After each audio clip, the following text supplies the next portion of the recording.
Bab 7. Rasul-rasul kekasih Allah Subhanahu wa taala. Pengertian iman kepada rasul-rasul Allah Subhanahu wa taala. Iman kepada rasul berarti meyakini bahwa rasul itu benar-benar utusan Allah Subhanahu wa taala yang ditugaskan untuk membimbing umatnya ke jalan yang benar agar selamat di dunia dan akhirat. Perbedaan antara nabi dan rasul. Nabi merupakan manusia pilihan yang diberi wahyu oleh Allah Subhanahu wa taala untuk dirinya sendiri dan tidak mempunyai kewajiban untuk menyampaikan pada umatnya. Sedangkan rasul adalah manusia pilihan Allah Subhanahu wa taala yang diangkat sebagai utusan untuk menyampaikan firman-firman-Nya kepada umat manusia agar dijadikan pedoman hidup. Imam Ahmad meriwayatkan hadis dari Abi Dzar radhiyallahu an bahwa Rasulullah shallallahu alaihi wasallam ketika ditanya tentang jumlah para nabi, beliau menjawab, jumlah para nabi itu adalah 124.000 nabi, sedangkan jumlah rasul adalah 315. Sementara At-Tirmidzi meriwayatkannya hadis dari Abi Dzar radhiyallahu an juga menjelaskan bahwa Rasulullah shallallahu alaihi wasallam menjawab, jumlah para nabi itu adalah 124.000 nabi, sedangkan jumlah rasul adalah 312. Jumlah nabi yang mendapat gelar ulul azmi ada 5, yaitu Nabi Nuh alaihissalam, Ibrahim alaihissalam, Musa alaihissalam, Isa alaihissalam, dan Muhammad sallallahu alaihi wasallam.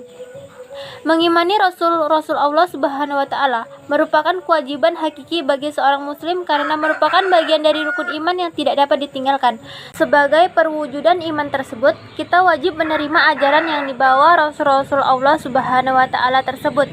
Perintah beriman kepada Rasul Allah Subhanahu wa taala terdapat dalam surat An-Nisa surat keempat ayat 136 yang berbunyi, Bismillahirrahmanirrahim. Ya ayyuhallazina amanu aminu billahi wa rusulihi wal kitabil ladzi nazzala ala rasulihi wal kitabil ladzi anzala min qabl wa may yakfur billahi wa malaikatihi wa kutubihi wa rusulihi wal yawmil akhir faqad dalla dalalan ba'ida. Artinya, wahai orang-orang yang beriman, tetaplah beriman kepada Allah Subhanahu wa taala dan Rasulnya yaitu Muhammad, dan kepada kitabnya yaitu Al-Quran yang diturunkan kepada Rasulnya serta kitab yang diturunkan sebelumnya.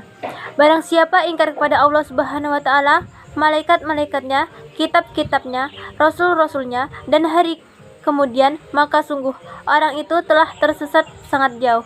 Quran Surat An-Nisa surah keempat ayat 136. B. Sifat Rasul-Rasul Allah Subhanahu wa taala.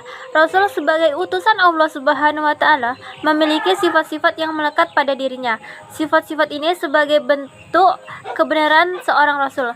Sifat-sifat tersebut adalah sifat wajib, sifat mustahil, dan sifat jaiz. 1. Sifat wajib. Sifat wajib artinya sifat yang pasti ada pada Rasul. Tidak bisa disebut sebagai Rasul jika tidak memiliki sifat-sifat ini. Sifat wajib ini ada 4, yaitu sebagai berikut. A. As-Siddiq. As-Siddiq yaitu Rasul selalu benar. Apa yang dikatakan Nabi Ibrahim alaihissalam kepada bapaknya adalah perkataan yang benar. Apa yang disembah oleh bapaknya adalah sesuatu yang tidak memberi manfaat dan mudarat. Jauhilah. Peristiwa ini diabadikan pada Quran Surat Maryam surah ke-19 ayat 41 sebagai berikut. Bismillahirrahmanirrahim. Wazkur fil kitabi Ibrahim innahu kana siddiqan nabiyya. Yang artinya, dan ceritakanlah wahai Muhammad kisah Ibrahim di dalam kitab Al-Quran. Sesungguhnya dia adalah seorang yang sangat membenarkan seorang nabi.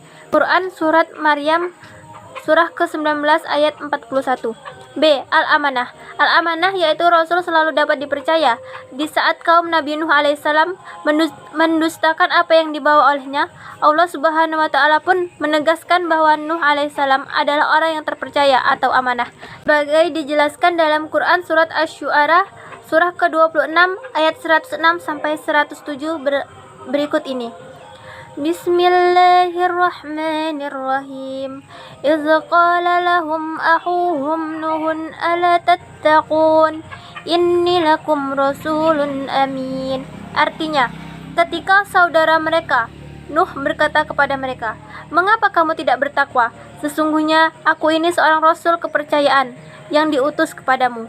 Quran Asy-Syu'ara surah ke-26 ayat 106 sampai 107.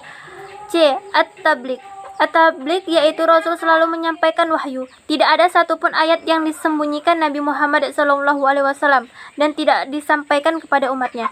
Dalam sebuah riwayat diceritakan bahwa Ali bin Abi Thalib ditanya tentang wahyu yang tidak terdapat dalam Al-Quran. Ali pun menegaskan bahwa demi zat yang membelah biji dan melepas nafas, tiada yang disembunyikan kecuali pemahaman seorang terhadap Al-Quran. Penjelasan itu terkait dengan Quran surat Al-Ma'idah surat ke-5 ayat 67 berikut ini. Bismillahirrahmanirrahim. Ya ayyuhar rasul baligh ma unzila ilaika min rabbik wa illam taf'al fama ballaghta risalatah wa lahu ya'simuka minan nas innallaha la yahdil qaumal kafirin. Artinya, wahai Rasul, sampaikanlah apa yang diturunkan Tuhanmu kepadamu. Jika tidak engkau lakukan apa yang diperintahkan itu, berarti engkau tidak menyampaikan amanatnya. Dan Allah Subhanahu wa Ta'ala memelihara engkau dari gangguan manusia. Sungguh Allah Subhanahu wa Ta'ala tidak memberi petunjuk kepada orang-orang kafir. Quran surat Al-Ma'idah surah ke-5 ayat 67. D. Al-Fatonah.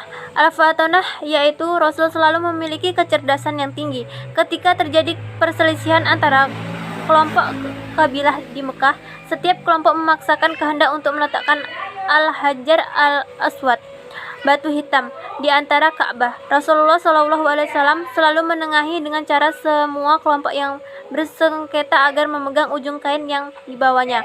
Kemudian Nabi meletakkan batu itu di tengahnya, dan mereka semua mengangkat hingga sampai di atas Ka'bah. Sungguh cerdas Rasulullah SAW. 2. Sifat mustahil. Sifat mustahil adalah sifat yang tidak mungkin ada pada Rasul. Sifat mustahil ini lawan dari sifat wajib, yaitu sebagai berikut. A. Al-Kizib. Al-Kizib yaitu mustahil Rasul itu berbohong atau dusta. Semua perkataan dan perbuatan Rasul tidak pernah bohong atau dusta. Bismillahirrahmanirrahim. Madalla sahibukum wa ma ghawa wa ma yantiqu 'anil hawa in huwa illa wahyu yuha. Artinya, kawanmu Muhammad tidak sesat dan tidak pula keliru, dan tidaklah yang diucapkan itu Al-Quran menurut keinginannya, tidak lain Al-Quran adalah wahyu yang diwahyukan kepadanya. Quran surat An-Najm surah ke-53 ayat 2 sampai 4. B. Al-Qanaah. Al-Qanaah yaitu mustahil Rasul itu khianat. Semua yang diamanatkan kepadanya pasti dilaksanakan. Bismillahirrahmanirrahim. Ittabi' ma uhiya ilaika min rabbik la ilaha illa huwa wa'rid 'anil musyrikin. Artinya, ikutilah apa yang telah diwahyukan kepadamu Muhammad. Tidak ada Tuhan selain Dia, dan berpalinglah dari orang-orang musyrik. Quran surat Al-An'am surah ke-6 ayat 106. C. Al-Kitman. Al-Kitman yaitu mustahil Rasul menyembunyikan kebenaran. Setiap firman yang ia terima dari Allah Subhanahu wa Ta'ala pasti ia sampaikan kepada umatnya. Bismillahirrahmanirrahim. Qul aqulu lakum inni khazainullahi wa la a'lamul ghaiba wa la aqulu lakum inni malak in attabi'u illa ma yuha ilayya. Qul hal yastawil a'ma wal basir afala tattafakkarun. Artinya, katakanlah Muhammad, aku tidak mengatakan kepadamu bahwa pembendaharaan Allah Subhanahu wa Ta'ala ada padaku, dan aku tidak mengetahui yang gaib, dan aku tidak pula mengetahui kepadamu bahwa aku malaikat. Aku hanya mengikuti apa yang diwahyukan kepadaku. Katakanlah, apakah sama orang yang buta dengan orang yang melihat? Apakah kamu tidak memikirkannya?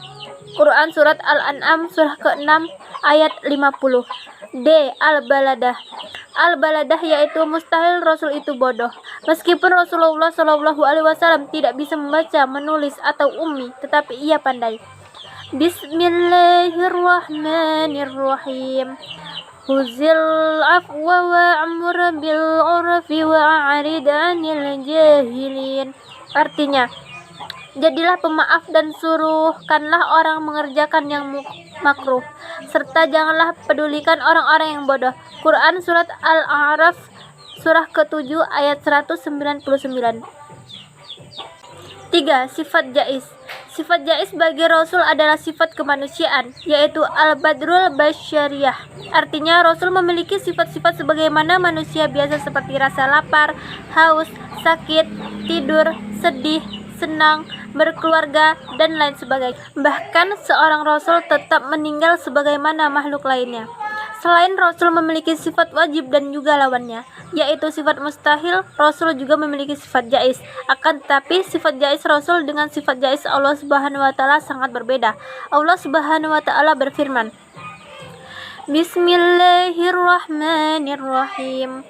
Ma hadza illa basyarum mithlukum ya'kulu mimma ta'kuluna minhu wa yashrabu mimma tashrabun. Artinya, orang ini tidak lain hanyalah manusia seperti kamu. Dia makan seperti apa yang kamu makan, dan dia minum seperti apa yang kamu minum.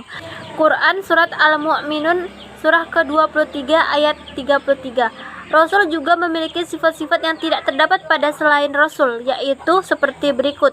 1. Ismatur Rasul adalah orang yang mashum, terlindung dari dosa dan salah dalam kemampuan pemahaman agama, ketaatan, dan menyampaikan wahyu Allah Subhanahu wa taala. Oleh karena itu, seorang Rasul selalu siaga dalam menghadapi tantangan dan tugas apapun. 2. Istizamur Rasul adalah orang-orang yang selalu komitmen dengan apapun yang mereka kerjakan. Mereka bekerja dan berdakwah sesuai dengan arahan dan perintah Allah Subhanahu wa taala. Meskipun untuk menjalankan perintah Allah Subhanahu wa taala harus berhadapan dengan tantangan-tantangan yang berat baik dari dalam diri pribadinya maupun para musuhnya. Rasul tidak pernah sejengkal pun menghindar atau mundur dari perintah Allah Subhanahu wa taala. C. Tugas Rasul-Rasul Allah Subhanahu wa taala.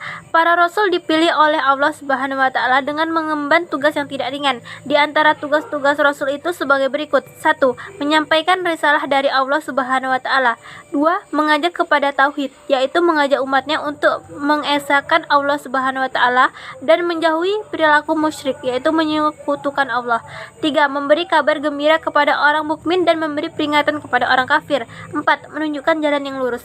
5. Membersihkan dan menyucikan jiwa manusia serta mengajarkan kepada mereka kitab dan hikmah. 6. Sebagai hujjah bagi manusia. D. Hikmah beriman kepada Rasul-Rasul Allah Subhanahu wa taala. Pentingnya orang Islam beriman kepada Rasul bukan tanpa alasan. Selain karena diperintahkan oleh Allah Subhanahu wa taala, juga ada manfaat dan hikmah yang dapat diambil dari beriman kepada Rasul. Di antara manfaat dan hikmah beriman kepada Rasul sebagai berikut. 1. Makin sempurna imannya. 2. Terdorong untuk menjadikan contoh dalam hidupnya. 3. Terdorong untuk melakukan perilaku sosial yang baik. 4. Memiliki teladan dalam hidupnya. Firman Allah Subhanahu wa taala, Bismillahirrahmanirrahim. Laqad kana lakum fi Rasulillahi uswatun hasanatun liman kana yarjullaha wal yawmal akhir wa dzakarallaha katsira. Artinya, sungguh telah ada pada diri Rasulullah itu suri teladan yang baik bagimu, yaitu bagi orang yang mengharap rahmat Allah Subhanahu wa taala dan kedatangan hari kiamat dan yang banyak mengingat Allah Subhanahu wa taala. Quran Surat Al-Ahzab surah ke-33 ayat 21. 5. Mencintai para rasul dengan cara mengikuti dan mengamalkan ajarannya. Firman Allah Subhanahu wa taala, Bismillahirrahmanirrahim. Qul in kuntum tuhibbunallaha fattabi'uni yuhibbukumullahu wa yaghfir lakum dzunubakum wallahu ghafurur rahim. Artinya, katakanlah Muhammad, jika kamu mencintai Allah Subhanahu wa taala, ikutilah aku. Niscaya Allah Subhanahu wa taala mencintaimu dengan mengampuni dosa-dosamu. Allah Subhanahu wa taala Maha Pengampun, Maha Penyayang. Quran Surat Ali Imran surah ketiga ayat 31. 6. Mengetahui hakikat dirinya bahwa ia diciptakan Allah Subhanahu wa taala untuk mengabdi kepadanya. Firman Allah Subhanahu wa taala, Bismillahirrahmanirrahim.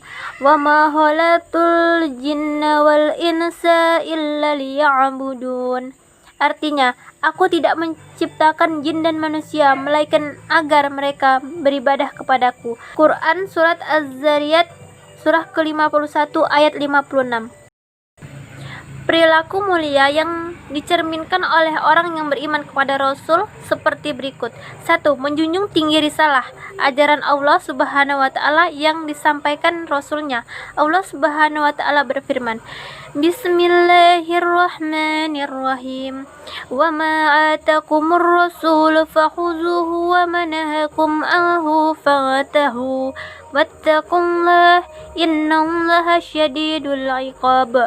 Artinya, apa yang diberikan Rasul kepadamu, maka terimalah, dan apa yang dilarangnya bagimu, maka tinggalkanlah, dan bertakwalah kepada Allah Subhanahu wa taala. Sesungguhnya Allah Subhanahu wa taala amat keras hukumnya. Quran Surat Al-Hasyr surah ke-59 ayat 7. 2. Melaksanakan seruannya untuk beribadah hanya kepada Allah. Firman Allah Subhanahu wa taala, Bismillahirrahmanirrahim. Wa'budullaha wa la tusyriku bihi syai'a. Artinya, sembahlah Allah Subhanahu wa taala dan janganlah kamu mempersekutukannya dengan sesuatu apapun. Quran Surat An-Nisa surah ke-4 ayat 36. 3. Giat dan rajin bekerja mencari rezeki yang halal sesuai dengan keahliannya. Orang-orang yang beriman kepada Rasul tidak akan menjadi orang-orang yang malas bekerja, duduk berpangku tangan, tidak mau berusaha sehingga hidupnya menjadi beban orang lain. Mereka menyadari bahwa memenuhi kebutuhan diri sendiri jauh lebih terhormat daripada karena belas kasihan dan pertolongan orang lain. 4. Selalu mengingat, memahami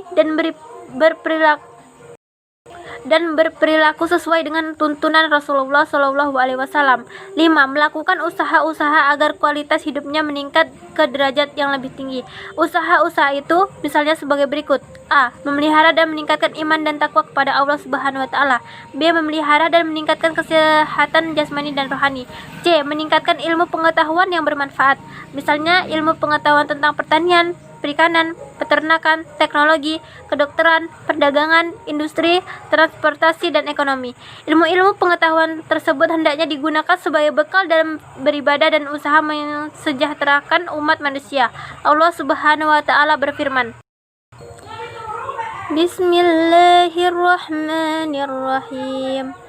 Yarfa'illahu allazina amanu minkum wallazina utul ilma darajah. Wallahu bima ta'maluna khabir. Artinya, niscaya Allah Subhanahu wa taala akan mengangkat derajat orang-orang yang beriman di antaramu dan orang-orang yang diberi ilmu beberapa derajat. Dan Allah Subhanahu wa taala Maha teliti apa yang kamu kerjakan. Quran Surat Al-Mujadilah surah ke-58 ayat 11. 6. Terus berdakwah agar ajaran yang dibawa Rasul tidak sirna.